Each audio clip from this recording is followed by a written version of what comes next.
कि हमने अभी तक अपनी आध्यात्मिक जर्नी में हमने क्या ग्रहण किया, what we have learned, or rather what we have unlearned from before.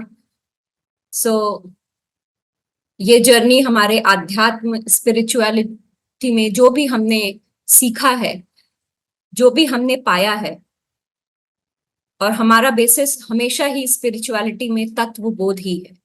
इस बोध के पश्चात ही अध्यात्म में हमारी जर्नी शुरू होती है। जैसा कि हमें पता ही है, कोई भी जर्नी अगर उसे उसका लक्ष्य हमें नहीं ज्ञात है तो वो मीनिंगलेस ही होती है। तो अपने इस मानव जन्म का भी लक्ष्य को अपने उसकी प्राप्ति करें, उसका एक गोल, फंडामेंटल जो गोल है उसकी प्राप्ति के प्रति हम अपनी जर्नी को स्टार्ट करें। और एकत्व फाउंडेशन का यही एक गोल है और इसी के लिए एकत्व फाउंडेशन हमेशा से प्रयासरत है। इस सत्य को ही पकड़ के आगे बढ़ना है, क्योंकि एग्जाम हॉल में जब एग्जाम रूम में जाते हैं तब हमारे साथ कोई हमारा गुरु नहीं जाने वाला, ना ही कोई सके संबंधी, कोई साथ नहीं जाएगा। यहाँ तक कि अपने लोग भी पीछे रह जाएंगे, गुरु भी नहीं जा पाएगा। हमारा ये जो ज्ञान है यही हमारे साथ जाने वाला है और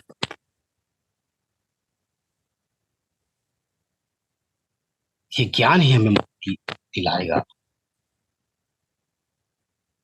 तो इस सत्य को पकड़ के ही आगे जाना है, ना कि किसी भूले भड़कावे में या किसी आडंबर में किसी ने कुछ कह दिया। ये सब भटकाव के रास्ते हैं। आप सभी को मेरा प्रणाम। मैं एक कहानी सुनाना चाहूंगा। तो एक बार एक राजा था जो अपने मंत्री से बात करते करते अपने मंत्री को बताया कि उसके जीवन में काफी दुख चल रहा है, उसको अच्छा नहीं लगता है। तो वो मंत्री ने उस राजा से पूछा कि आपको ऐसा क्यों लगता है, आप बताइए। तो वो राजा ने बताया कि उसके देश में काफी दिनों से बारिश नहीं हुई है और पानी की कमी है।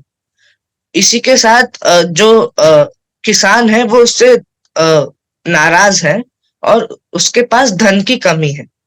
और एक आखिरी बात उसने बताई कि उसके आसपास के देश के राजाओं से अच्छी दोस्ती नहीं रही। तो ये सब सुन के वह मंत्री बोला कि महाराज, मैं आपको ये सब चीजों का समाधान तो नहीं बता सकता, क्योंकि राजा आप हो और काम आपको करना है, परंतु मैं आपकी मानसिक स्थिति सही करने के लिए बता सकता हूँ।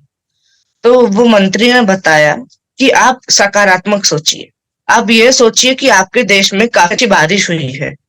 आप ये सोचिए कि आपके पास काफी धन है। आप यह सोचिए कि आपके आसपास के देश के राजा आपके काफी अच्छे मित्र हैं। तो वो राजा ने इस बात को फॉलो किया। तो 2-4 दिन बाद उसने ये रियलाइज किया कि उसको काफी अच्छा लगने लगा है, उसकी मानसिक स्थिति बेहतर हो गई है। तो वो ये बात बताने मंत्री के पास गया। तो मंत्री ने बोला कि ये बहुत अच्छी बात है, अब आप यही चीज कुछ और दिन ऐसे ही सोचते रहिए। तो राजा ने पूछा कि क्यों, अब तो मैं ठीक हो गया हूँ, तो अब मुझे इसकी जरूरत क्या है। तो वो मंत्री ने बोला कि बस आप करिए, परिणाम आपको पता चलेगा। तो राजा ने करीबन 1 हफ्ते ऐसा ही सोचा। तो एक दिन उसके देश में काफी अच्छी बारिश हुई, जिसके कारण सारे नदी तालाब भर गए। ये देख के सारे किसानों की फसल उगी और किसान उससे किसान प्रसन्न हो गए। तो जब फसल अच्छी होगी तो कुछ फसल आसपास के देशों में बिकी, जिसके कारण वो राजा को टैक्स के रूप में काफी धन आया और आसपास के देश के राजा भी उससे खुश हो गए। तो जब ये सब चीजें वो राजा ने नोटिस की तो अपने मंत्री के पास वापस गया और उसको ये सब बताया। तो मंत्री ने अपने राजा को बताया कि आप जैसा सोचते हैं वैसा होगा। अगर आप सकारात्मक सोचेंगे तो आपके जीवन में सकारात्मक होगा, और अगर आप नकारात्मक सोचेंगे तो प्रकृति कुछ ऐसा ही करेगी कि आपके साथ नकारात्मक हो। So think positive, it will be positive. प्रणाम। इतना ही है आप संतों का दर्शन करके, आपका वचन सुन के बहुत खुशी होती हूँ। Sometimes I think, I feel, do I really deserve this group? क्योंकि इसमें पूरे के पूरे बहुत अच्छे अच्छे संत हैं, एक से बढ़कर एक संत हैं। और ये सिर्फ और सिर्फ जोशी जी और संता जी का ये है, और बाकी संतों का नाम भी एक एक का नाम लेना भी कभी कभी मैं भूल भी जाते रहती हूँ। तो आप सभी के आशीर्वाद से I am really enjoying this group. मुझे उतना क्या बोलते हैं आप लोगों का जैसे मैं बोलने को आई एम नॉट रेडी, ठीक है? मैं सुन के एंजॉय करती हूँ। आप सब लोग प्लीज आनंद मुझे आशीर्वाद देके। दो ही लाइन है भक्ति पर। प्रथम भगति संतन कर संगा, दूसरी भगति कथा मम प्रसंगा। तो भक्ति पर दो ही लाइन है। करनी किसकी भक्ति हमने पहले जाने यह इंसान, करनी किसकी भक्ति हमने पहले जाने यह इंसान, अंग संग हमारे राम है बसता पहले इसको माने इंसान।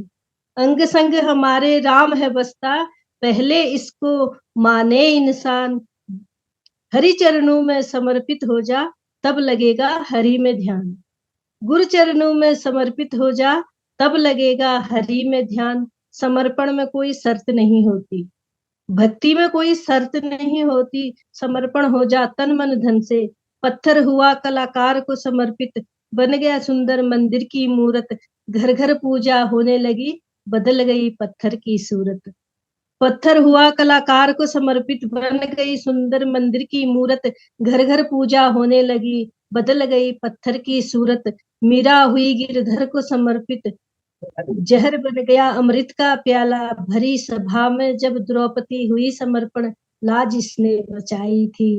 राजा जनक जब हुए समर्पित, तत्क्षण ज्ञान पाए थे। हनुमान जी जब हुए समर्पित, अमर भक्त कहलाए थे। हनुमान जी जब हुए समर्पित, अमर भक्त कहलाए थे।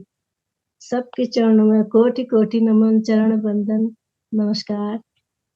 एकत्व सत्संग हम लगातार इस 4 महीनों में 2 जो कर रहे थे। एक कबीर के दोहों पे किया हमने,